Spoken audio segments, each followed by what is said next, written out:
ಎಲ್ಲರಿಗೂ ನಮಸ್ಕಾರ. ಎಲ್ಲರಿಗೂ ಉಷಾಂತರಂಗ ಯೂಟ್ಯೂಬ್ ಚಾನಲ್ಗೆ ಸ್ವಾಗತ. ಗೃಹಲಕ್ಷ್ಮಿ ಯೋಜನೆಯ 11ನೇ ಕಂತಿನ ಹಣದ ಬಗ್ಗೆ ರಾಜ್ಯ ಸರ್ಕಾರದಿಂದ 2 ಗುಡ್ ನ್ಯೂಸ್ನ ಕೊಟ್ಟಿದ್ದಾರೆ. ಅದೇನೋ ಅನ್ನೋದ್ರ ಬಗ್ಗೆ ತಿಳಿಸ್ಕೊಡ್ತೀನಿ. ಹಾಗೆ ಆಧಾರ್ ಕಾರ್ಡ್ ಬಗ್ಗೆ ಕೂಡ ಕೇಂದ್ರ ಸರ್ಕಾರದಿಂದ ಒಂದು ಸಿಹಿ ಸುದ್ದಿ ಬಂದಿದೆ ಅಂತಲೇ ಹೇಳ್ಬೋದು.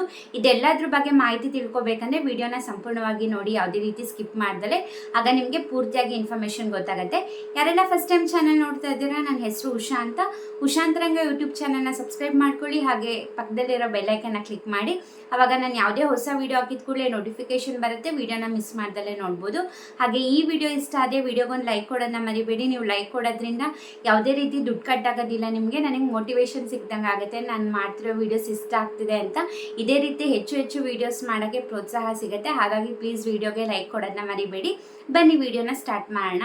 ಈಗ ಎಲ್ಲ ಮಹಿಳೆಯರು ಕೂಡ ಕಾಯ್ತಾ ಇದ್ದಿದ್ದು ಒಂದೇ ವಿಚಾರಕ್ಕೆ, ಗೃಹಲಕ್ಷ್ಮಿ ಯೋಜನೆಯ 11ನೇ ಕಂತಿನ ಹಣ. ಯಾಕಂದರೆ ಈಗ 10ನೇ ಕಂತಿನ ಹಣ ಎಲೆಕ್ಷನ್ ಇದೆ ಅಂದ್ಬಿಟ್ಟು ಸ್ವಲ್ಪ ಬೇಗನೆ ಹಾಕ್ಬಿಟ್ಟಿದ್ರು. ಬಟ್ 11ನೇ ಕಂತಿನ ಹಣ ತುಂಬಾ ಲೇಟಾಗಿ ಇನ್ನು ಬಿಡುಗಡೆ ಮಾಡಬೇಕಾಗಿದೆ. ಯಾಕೆ ಇಷ್ಟೊತ್ತಿಗೆ ಆಗಲೇ ಮಾಡಬೇಕಿತ್ತು, ಬಟ್ ಇನ್ನೂ ಕೂಡ ಮಾಡಿಲ್ಲ. ಹಾಗಾಗಿ ಅದ್ರ ಬಗ್ಗೆ ಮಹಿಳಾ ಮತ್ತು ಮಕ್ಕಳ ಕಲ್ಯಾಣ ಸಚಿವೆಯಾದಂತಹ ಲಕ್ಷ್ಮೀ ಹೆಬ್ಬಾಳ್ಕರ್ ಅವರೇ ಸ್ಪಷ್ಟನೆಯನ್ನು ಕೊಟ್ಟಿದ್ದಾರೆ. ಇದ್ರ ಬಗ್ಗೆ ಏನಪ್ಪ ಅಂತಂದರೆ, ನಾವು ಇದೇ ತಿಂಗಳು 15ನೇ ತಾರೀಕು ಮೇಲೆ ಗೃಹಲಕ್ಷ್ಮಿ ಯೋಜನೆ 11ನೇ ಕಂತಿನ ಹಣ ಬಿಡುಗಡೆ ಮಾಡಬೇಕು ಅಂತ ಇದ್ವಿ.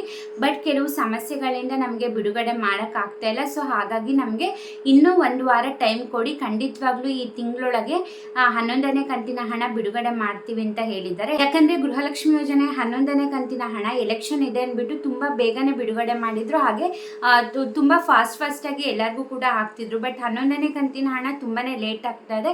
ಈ 15ನೇ ತಾರೀಕು ಮೇಲೆ ಬಿಡುಗಡೆ ಮಾಡ್ತೀವಿ ಎಂದಿದ್ರು. ಬಟ್ ಕೆಲವು ಸಮಸ್ಯೆ ಅಂದರೆ ಏನು ಅಂತ ಅವ್ರು ಕ್ಲಿಯರಾಗಿ ಹೇಳಿಲ್ಲ. ಕೆಲವು ಸಮಸ್ಯೆ ಇದೆ, ಹಾಗಾಗಿ 1 ವಾರ ಟೈಮ್ ಕೊಡಿ, ಖಂಡಿತವಾಗ್ಲೂ ನಾವು 11ನೇ ಕಂತಿನ ಹಣನ ಬಿಡುಗಡೆ ಮಾಡ್ತೀವಿ ಅಂದ್ಬಿಟ್ಟು ಲಕ್ಷ್ಮೀ ಹೆಬ್ಬಾಳ್ಕರ್ ಅವರು ತಿಳಿಸಿದ್ದಾರೆ. ಹಾಗೆ ನಾನೇ ಬಂದು ಸುದ್ದಿಗೋಷ್ಠಿಲಿ ತಿಳಿಸ್ತೀನಿ ನಿಮಗೆ, ಇಂಥ ದಿನ 11ನೇ ಕಂತಿನ ಹಣ ಬಿಡುಗಡೆ ಮಾಡ್ತೀವಿ ಅಂದ್ಬಿಟ್ಟು ನಾವೇ ಬಂದು ನಿಮಗೆ ಹೇಳ್ತೀವಿ ಅನ್ನೋದು ಕೂಡ ಕ್ಲಾರಿಟಿನ ಕೊಟ್ಟಿದ್ದಾರೆ. ಹಾಗೆ ಇದ್ರ ಬಗ್ಗೆ ಬಸವರಾಜ ಬೊಮ್ಮಾಯಿ ಕೂಡ ನಿನ್ನೆ ಸುದ್ದಿಗೋಷ್ಠಿನಲ್ಲಿ ಮಾತಾಡಿದ್ದಾರೆ. ಏನಪ್ಪ ಅಂತಂದರೆ, ಇವಾಗ ಕಾಂಗ್ರೆಸ್ ಪಕ್ಷದವ್ರು ಏನಂದರೆ ಕಾಂಗ್ರೆಸ್ ಗ್ಯಾರಂಟಿ ಯೋಜನೆಗಳನ್ನ ಮುಂದುವರಿಸ್ಕೊಂಡು ಹೋಗ್ತೀವಿ ಅಂದ್ಬಿಟ್ಟು ಹೇಳ್ತಿದ್ದಾರೆ. ಬಟ್ ಅವ್ರ ಹತ್ರ ದುಡ್ಡಿಲ್ಲ. ಹಾಗಾಗಿ ಅವ್ರು ಏನು ಮಾಡ್ತಿದ್ದಾರೆ, ಸರ್ಕಾರದ ಪ್ರಾಪರ್ಟಿನೆಲ್ಲ ಸೇಲ್ ಮಾಡಿ ಅದರಿಂದ ಬರುವಂಥ ಹಣದಲ್ಲಿ ಈ ಗ್ಯಾರಂಟಿ ಯೋಜನೆಗಳಿಗೆ ಹಣ ಕೊಡ್ತಿದ್ದಾರೆ. ಹಾಗಾಗಿ ಎಂಥ ಬಂಡ ಸರ್ಕಾರ, ಬೇಕಾದ್ರೆ ಅವ್ರು ನಿಲ್ಲಿಸ್ಬೋದಾಗಿತ್ತು ಈ ಗ್ಯಾರಂಟಿ ಯೋಜನೆನ, ಇಲ್ಲ ನಮಗೆ ಕಂಟಿನ್ಯೂ ಮಾಡೋಕ್ಕಾಗ್ತಿಲ್ಲ ಅಂತ. ಬಟ್ ಇವಾಗ ಸರ್ಕಾರದಲ್ಲೂ ಕೂಡ ದುಡ್ಡಿಲ್ಲ ಹಣ ಕೊಡಲಿಕ್ಕೆ. ಬಟ್ ಹಾಗಾಗಿ ಅಂದರೆ ಗೌರ್ಮೆಂಟ್ ಪ್ರಾಪರ್ಟೀಸ್ ಇರುತ್ತಲ್ಲ, ಹಾಗಾಗಿ ಅದನ್ನ ಸೇಲ್ ಮಾಡಿ ಇವಾಗ ಏನು ಗ್ಯಾರಂಟಿ ಸ್ಕೀಮ್ಸಿಗೆ ಹಣನ ಕೊಡ್ತಿದ್ದಾರೆ. ಎಷ್ಟು ಬಂದಿರ್ಬೋದು ಈ ಸರ್ಕಾರದವರು ಅಂದ್ಬಿಟ್ಟು ಬಸವರಾಜ ಬೊಮ್ಮಾಯಿ ಅವ್ರು ಮಾತಾಡಿದ್ದಾರೆ ನೆನ್ನೆ. ಅಂದರೆ ಇವಾಗ ಪಾಲಿಟಿಕ್ಸ್ ಅಂದರೆ ಈ ಥರ ರಾಜಕೀಯದಲ್ಲಿ ಈ ಥರ ಕಾಮನ್, ಇವ್ರ ಮೇಲೆ ಹೇಳೋದು, ಇವರು ಅವ್ರ ಮೇಲೆ ಹೇಳೋದು. ಒಟ್ಟಿನಲ್ಲಿ ಕರೆಕ್ಟ್ ಟೈಮಿಗೆ ಬಂದರೆ ಸಾಕು. ಈಗ 11ನೇ ಕಂತಿನ ಹಣ ಕೂಡ 1 ವಾರ ಟೈಮ್ ಕೇಳಿದ್ದಾರೆ. ಖಂಡಿತವಾಗ್ಲೂ ಅವ್ರು ನೆಕ್ಸ್ಟು ಇಂಥ ದಿನ ಬಿಡುಗಡೆ ಆಗುತ್ತೆ ಅಂತ ಹೇಳಿದಾಗ ಅದ್ರ ಬಗ್ಗೆ ಕೂಡ ನಾನು ನಿಮಗೆ ಮಾಹಿತಿನ ತಿಳಿಸ್ಕೊಡ್ತೀನಿ. ಇನ್ನು ನೆಕ್ಸ್ಟ್ ಅನ್ನಭಾಗ್ಯ ಯೋಜನೆ ಅಂತ ಬಂದರೆ, ಕಳೆದ 3-4 ತಿಂಗಳಿಂದ ತುಂಬ ಜನರಿಗೆ ಈ ಅನ್ನಭಾಗ್ಯ ಹಣ ಬಂದಿಲ್ಲ. ಅದರಲ್ಲೂ ಕೂಡ ಒಂದು 90% ಜನಗಳಿಗೆ ಬಂದಿಲ್ಲ. ಯಾಕಂದರೆ ಇವಾಗ ಎಲೆಕ್ಷನ್ ಟೈಮಲ್ಲಿ ಏನು ಮಾಡಿಬಿಟ್ರು, ಬರೀ ಗೃಹಲಕ್ಷ್ಮಿ ಯೋಜನೆನೇ ಕಾನ್ಸಂಟ್ರೇಟ್ ಮಾಡಿಬಿಟ್ಟು ಬರೀ ಅದರದ್ದೇ ಹಾಕ್ತಿದ್ರು. ಇವಾಗ 3-4 ತಿಂಗಳದಂತೂ ತುಂಬ ಜನರಿಗೆ 90% ಜನಕ್ಕೆ ಅಕ್ಕಿ ಹಣ ಬಂದೇ ಇಲ್ಲ. ಏನಾದರೂ ಕೇಳಿದ್ರೆ ಇಲಾಖೆ ಅವರಿಗೆ ಇಲ್ಲ ಟೆಕ್ನಿಕಲ್ ಇಶ್ಯೂ ಇದೆ, ಸರ್ವರ್ ಪ್ರಾಬ್ಲಮ್ ಇದೆ ಅಂದ್ಬಿಟ್ಟು ತುಂಬಾ ಡಿಲೇ ಮಾಡ್ತಾ ಇದ್ದಾರೆ.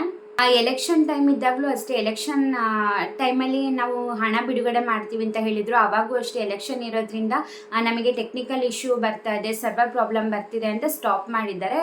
ಮತ್ತು ಇನ್ನೊಂದೇನು ಅಂತಂದರೆ, ಇವಾಗ ಜನಗಳು ಕೂಡ ಅದನ್ನೇ ಕೇಳ್ತಿದ್ದಾರೆ, ಅಕಸ್ಮಾತ್ ನಿಮ್ಗೇನಾದ್ರು ಅಕ್ಕಿ ಹಣ ಕೊಡೋಕ್ಕಾಗಿಲ್ಲ ಅಂದರೆ ಆ ಅಕ್ಕಿ ಹಣ ಬದಲು ಅಕ್ಕಿನೇ ಕೊಡ್ಬೋದಲ್ಲ. ಇವಾಗ ಏನು ಅವ್ರು 10 kg ನಾವು ಅಕ್ಕಿ ಕೊಡ್ತೀವಿ ಅಂತ ಹೇಳಿದರು, ಅವರಿಗೆ ದುಡ್ಡು ಕೊಡೋಕ್ಕಾಗಲ್ಲ ಅಂದರೆ ಅದ್ರ ಬದಲು ಅಟ್ಲೀಸ್ಟ್ ಅಕ್ಕಿನಾರ ಕೊಡಿ ನಮಗೆ. ಈ ಕಡೆ ದುಡ್ಡು ಕೂಡ ಕೊಡ್ತಾ ಇಲ್ಲ, ಈ ಕಡೆ ಅಕ್ಕಿ ಹಣ ಇವಾಗ ಏನು ಕೇಂದ್ರ ಸರ್ಕಾರದಿಂದ 5 kg ಕೊಡಬೇಕು ಅದು ಕೂಡ ಸರಿಯಾಗಿ ಕೊಡ್ತಾ ಇಲ್ಲ. ಈ ಕಡೆ ಅಕ್ಕಿ ಬದಲು ಹಣನ ಕೊಡ್ತೀವಿ ಅಂತ ಹೇಳ್ತಾ ಇದ್ದೀರಾ, ಅದು ಕೂಡ ಸರಿಯಾಗಿ ಕೊಡ್ತಾ ಇಲ್ಲ. ನಿಮಗೆ ಹಣ ಕೊಡೋಕ್ಕಾಗಿಲ್ಲ ಅಂದರೆ ಅಟ್ಲೀಸ್ಟ್ ನಮಗೆ ಅಕ್ಕಿನಾರ ಕೊಡಿ ಅಂದ್ಬಿಟ್ಟು ಈಗ ರೀಸೆಂಟಾಗಿ ಸರ್ವೆನ ನಡೆಸ್ತಾ ಇದ್ದಾರೆ ಸರ್ಕಾರದಿಂದ. ಈ ನ್ಯಾಯಬೆಲೆ ಅಂಗಡಿಗಳಲ್ಲಿ ತುಂಬ ಜನ ಅದನ್ನೇ ಹೇಳ್ತಾ ಇರೋದು, ನಮಗೆ ಅಕ್ಕಿ ದುಡ್ಡು ಕೊಟ್ಟಿಲ್ಲ ಅಂದರೆ ಅಟ್ಲೀಸ್ಟ್ ಅಕ್ಕಿನಾರ ಕೊಡಿ, ಈ ಕಡೆ ಅದು ಇಲ್ಲ ಇದು ಇಲ್ಲ ಅನ್ನಂಗೆ ಆಗ್ತಾ ಇದೆ. ನಿಮಗೆ ಆಗಲ್ಲ ಅಂದರೆ ಅಕ್ಕಿನಾರ ಕೊಡಿ ಅಂದ್ಬಿಟ್ಟು ತುಂಬ ಜನ ಸರ್ವೆನಲ್ಲಿ ಅದೇ ಥರ ಹೇಳಿದ್ದಾರಂತೆ. ಹಾಗಾಗಿ ನೋಡೋಣ ಇವಾಗ ಯಾವಾಗ ಈ ಮಿಕ್ಕಿದ್ದ 3-4 ತಿಂಗಳದ್ದು ಅಕ್ಕಿ ಹಣ ಕೂಡ ಯಾವಾಗ ಬಿಡುಗಡೆ ಮಾಡ್ತಾರೆ ಅಂತ. ನೆಕ್ಸ್ಟ್ ಬಂದರೆ ಆಧಾರ್ ಕಾರ್ಡ್ ಬಗ್ಗೆ ಏನಪ್ಪ ಹೊಸ ಅಪ್ಡೇಟ್ ಬಂದಿರೋದು ಅಂದರೆ, ಇದ್ರ ಬಗ್ಗೆ ಸಾಕಷ್ಟು ವೀಡಿಯೋಸಲ್ಲಿ ನಿಮಗೆ ತಿಳಿಸ್ಕೊಟ್ಟಿದ್ದೀನಿ. ಆಧಾರ್ ಕಾರ್ಡ್ ಅಪ್ಡೇಟು ಹೌದು, ಈ ತಿಂಗಳು ಎಂಡಲ್ಲಿ ಆಧಾರ್ ಕಾರ್ಡ್ ಅಪ್ಡೇಟ್ ಲಾಸ್ಟ್ ಇತ್ತು, ಬಟ್ ಇವಾಗ ಸೆಪ್ಟೆಂಬರ್ವರೆಗೂ ಎಕ್ಸ್ಟೆಂಡ್ನ ಮಾಡಿದ್ದಾರೆ.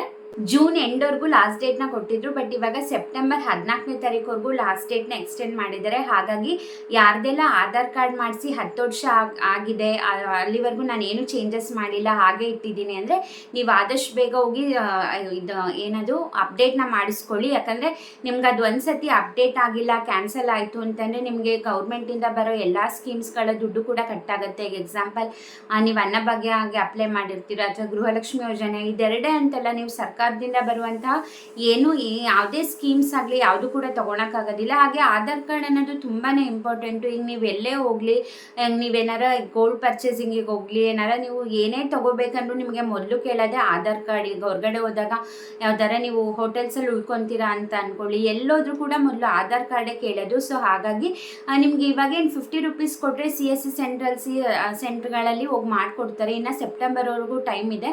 ಹಾಗಾಗಿ ಮಾಡಿಸಿಲ್ಲ ಅಂದರೆ ದಯವಿಟ್ಟು ಮಾಡಿಸಿ, ನೆಗ್ಲೆಕ್ಟ್ ಮಾಡಬೇಡಿ. ಅದೊಂದ್ಸತಿ ಕ್ಯಾನ್ಸಲ್ ಮಾಡಿಬಿಟ್ರೆ ಮತ್ತೆ ತುಂಬಾ ಕಷ್ಟ ನೀವು ಮತ್ತೆ ಮಾಡಿಸ್ಕೊಳ್ಳೋದು. ಅದರಿಂದ ಬರೋ ಎಲ್ಲ ಸೌಕರ್ಯಗಳು ಕೂಡ ನಿಮಗೆ ಕಟ್ಟಾಗುತ್ತೆ. ಇದಾಗಿತ್ತು ಇವತ್ತಿನ ವಿಡಿಯೋ. ಐ ಹೋಪ್ ನಿಮಗೆ ಈ ವಿಡಿಯೋಯಿಂದ ಸ್ವಲ್ಪನಾದರೂ ಮಾಹಿತಿ ಸಿಕ್ತು ಅಂದ್ಕೊಂಡಿದ್ದೀನಿ. ವಿಡಿಯೋಸ್ ಆದರೆ ಪ್ಲೀಸ್ ಲೈಕ್ ಕೊಡಿ. ನೀವು ಲೈಕ್ ಕೊಡೋದ್ರಿಂದ ನಿಮಗೆ ಯಾವುದೇ ರೀತಿ ದುಡ್ಡು ಕಟ್ಟಾಗಲ್ಲ, ನನಗೆ ಮೋಟಿವೇಶನ್ ಸಿಗುತ್ತೆ. ಹಾಗಾಗಿ ಹೇಳ್ತಾ ಇದ್ದೀನಿ. ಯಾಕಂದರೆ ತುಂಬ ಜನ ವೀಡಿಯೋಸ್ನ ನೋಡ್ತೀರಾ, ಸುಮ್ಮನಾಗ್ತೀರಾ, ಯಾವುದೇ ರೀತಿ ಲೈಕ್ ಕೂಡ ಮಾಡಲ್ಲ, ಕಮೆಂಟ್ ಕೂಡ ಮಾಡಲ್ಲ. ಪ್ಲೀಸ್ ಕಮೆಂಟ್ ಸೆಕ್ಷನಲ್ಲಿ ತಿಳಿಸಿ ನೆಕ್ಸ್ಟ್ ಇನ್ನು ಯಾವ ಥರ ವೀಡಿಯೋಸ್ ಮಾಡಿದ್ರೆ ಇಷ್ಟ ಆಗುತ್ತೆ ಅಂತ. ಹಾಗೆ ಲೈಕ್ ಕೊಡೋದನ್ನ ಮರಿಬೇಡಿ. ನೀವೆಷ್ಟು ಸಪೋರ್ಟ್ ಮಾಡ್ತೀರೋ ಅಷ್ಟು ನನಗೆ ಮೋಟಿವೇಶನ್ ಸಿಗುತ್ತೆ. ಇದೇ ಥರ ಏನೇ ಸ್ಕೀಮ್ಸ್ ಬಗ್ಗೆ ಅಪ್ಡೇಟ್ ಆಗಿರ್ಬೋದು, ಗೌರ್ಮೆಂಟ್ ಸ್ಕೀಮ್ಸ್ಗಳ ಬಗ್ಗೆ, ಪೋಸ್ಟ್ ಆಫೀಸ್ ಸ್ಕೀಮ್ಸ್ಗಳ ಬಗ್ಗೆ ಪ್ರತಿಯೊಂದನ್ನು ಕೂಡ ನೀವು ನನ್ನ ಚಾನಲಲ್ಲಿ ವೀಡಿಯೋಸ್ನ ನೋಡ್ಬೋದು. ಹಾಗಾಗಿ ಹೇಳಿದ್ದು, ನೀವು ಸಬ್ಸ್ಕ್ರೈಬ್ ಮಾಡಿಕೊಂಡು ಬೆಲ್ ಐಕನ್ನಲ್ಲಿ ಆಲ್ ಅನ್ನೋದನ್ನ ಸೆಲೆಕ್ಟ್ ಮಾಡಿಕೊಂಡ್ರೆ ನಿಮಗೆ ನೋಟಿಫಿಕೇಷನ್ ಬರುತ್ತೆ ನಾನು ಅಪ್ಲೋಡ್ ಮಾಡಿದಾಗ. ಅವಾಗ ನೋಡೋಕ್ಕಾಗಿಲ್ಲ ಅಂದರೂ ನೀವು ಫ್ರೀ ಆದಾಗ ಖಂಡಿತವಾಗ್ಲೂ ನನ್ನ ವೀಡಿಯೋಸ್ನ ನೋಡ್ಬೋದು. ನೀವೆಷ್ಟು ಸಪೋರ್ಟ್ ಮಾಡ್ತೀರೋ ಅಷ್ಟು ಮೋಟಿವೇಶನ್ ಸಿಗುತ್ತೆ ನನಗೆ. ಹಾಗೆ ನೀವು ನನ್ನ ಇನ್ಸ್ಟಾಗ್ರಾಮಲ್ಲಿ ಕೂಡ ಫಾಲೋ ಮಾಡ್ಬೋದು, ಲಿಂಕ್ ಡಿಸ್ಕ್ರಿಪ್ಷನಲ್ಲಿರುತ್ತೆ. ಅಲ್ಲೂ ಕೂಡ ಕುಕಿಂಗ್ ವ್ಲಾಗ್ಸ್ ಆಗಿರ್ಬೋದು, ಲಂಚ್ ಬಾಕ್ಸ್ ಸೀರೀಸ್ ಆಗಿರ್ಬೋದು, ಡೈಲಿ ವ್ಲಾಗ್ಸ್ ಆಗಿರ್ಬೋದು, ಅಲ್ಲೂ ಕೂಡ ನೀವು ಬೇರೆ ಕಂಟೆಂಟ್ಸ್ನ ನೋಡ್ಬೋದು. ಹೀಗೆ ಸಪೋರ್ಟ್ ಮಾಡಿ, ಹೀಗೆ ಎನ್ಕರೇಜ್ ಮಾಡಿ. ಇಷ್ಟೊತ್ತು ವಿಡಿಯೋ ನೋಡಿದ್ದಕ್ಕೆ ಥ್ಯಾಂಕ್ ಯು ಸೋ ಮಚ್. ನಮಸ್ಕಾರ.